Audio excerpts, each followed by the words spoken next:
Assalamu alaikum warahmatullahi wabarakatuh. Ashama akkam jirtu daawwattoota channel YouTube Abduu Orogaa. Akkaataa gaa Gmail account takka Instagram jalatti guuttanii Instagram irraa gaa Gmail account jijjiiruu dandeessan. Namoonni baay'een gaa account yookaan Instagram hedduu hin fayyadamtanu.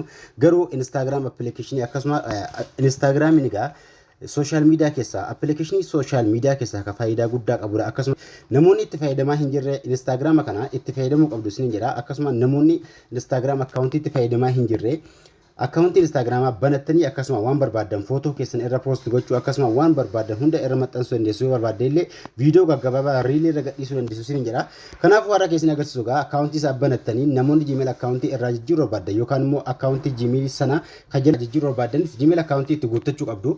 Haala kamiin haalatti guutuu dandeessan sin agarsiisa. Channel keenyaaf gaa warra haaraa taatan Abduu Oromoo jedhama. Channel kana subscribe gochuudhaan viidiyoo hedduu jala argattu. Jala galaa irraa baradhaa sin channel ko jala sinuudhaan viidiyoo baay'ee jala jira irraa baradhaa sin jedha. Like tuqudhaan nawliin turaas gara Instagram adeemna jechuudha. Instagram seentanii haala isin Gmail account takka irraa jijjiiruu dandeessan. Kan jala jiru sana jala baaftanii haaraa jala kaa'uu dandeessan isin agarsiisa. Nafaana tura gara application isaanii deemna jechuudha. Instagram seentanii gaa haala isin Gmail account jala qabdanu haala itti jijjiiruu dandeessan yookaan immoo Instagram keessan jala Gmail haala kamiin haala isin jala kaawwachuu dandeessanu fi yoo jala hin qabne haala isin jala kaawwattanuu fi yoo jala badeeraati haala isin haaraa itti jijjiiruu dandeessanu isin agarsiisu.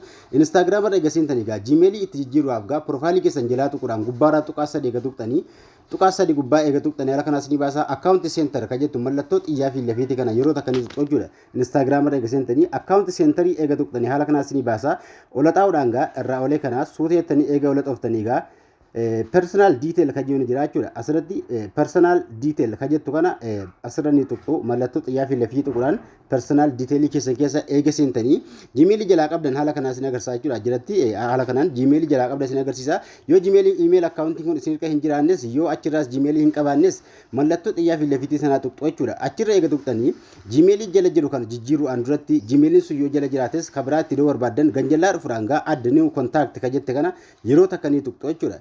Achirra eega tuqxanii lakkoofsa bilbilaati moo Gmail jala kaa'uu barbaadde isin gaafata. Anamma Gmail account irraa jijjiiruu hin barbaaduuf Gmailin tuqa.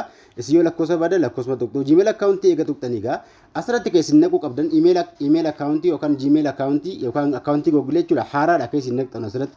Gmail haaraa gaa bakka duwwaa kanatti eega naqxanii Gmail account haaraa jechuudha.